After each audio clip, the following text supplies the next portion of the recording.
आजच्या काळात ज्या समस्यांना आपल्याला सामोरे जावे लागत आहे त्यातीलच एक अशी समस्या जिच्याकडे लक्ष देणे फार गरजेचे आहे. ती समस्या म्हणजेच सिंगल यूज प्लॅस्टिकचा वाढता वापर आणि त्याचे दुष्परिणाम.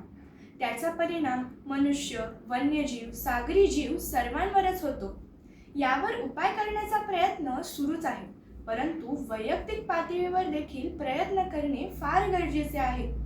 शाळा, महाविद्यालय आणि गृहनिर्माण सोसायटी या ठिकाणी कार्यशाळा घेऊन लोकांना जागृत करू शकतो. तसेच युवक, महिला बचत गट आणि स्थानिक कारागीर यांना देखील या उपक्रमात सहभागी करून घेऊ शकतो. मग काय काय करू शकतो आपण? तर आपण प्लास्टिकच्या बाटल्या गोळा करून त्यांना स्वच्छ करून त्यांपासून अशा प्रकारे सजावटीच्या वस्तू, पेन स्टँड, कुंड्या इत्यादी अनेक प्रकारच्या सजावटीच्या वस्तू तयार करू शकतो. ही बेसिक कल्पना असली तरी आपल्या जीवनशैलीत आपण अंमलात आणली तर हे खूप परिणामकारक ठरू शकते.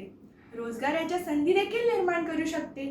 ज्याप्रमाणे थेंबे थेंबे तळे साचते त्याचप्रमाणे आपली छोटी छोटी पावले देखील खूप मोठे परिणाम करू शकतात.